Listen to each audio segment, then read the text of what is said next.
ముద్దాయిని ప్రవేశపెట్టండి. జైలు నుంచి కోర్టుకొచ్చే మధ్యదారిలో పోలీసుల కళ్ళు గప్పి ఎస్కేప్ అయిపోయాడు.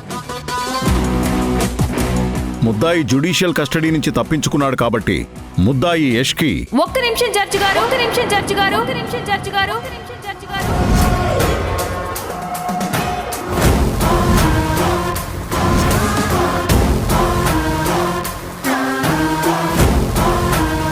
చివరిగా మీరేమైనా చెప్పాల్సిందుంటే చెప్పండి. నేనే ఈ ఫ్రాడ్ చేశాను.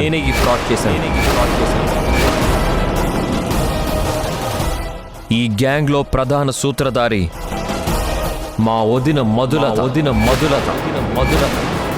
ఈ స్కామ్ లో ఇంకెవరైనా ఉన్నారా? ఆ పొలిటీషియన్. అసలు ఈ కేసుకి మీకు ఏంటి సంబంధం? అసలు నేను ఈ ప్రాజెక్ట్లో ఇన్వాల్వ్ అవడానికి కారణం అతనే. ఆయన పేరు మారుతీరావు.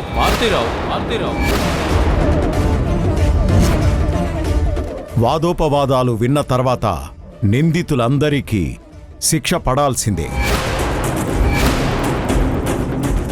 మనసంతా నువ్వే రాత్రి 8:30 మీ ఈటీవీలో.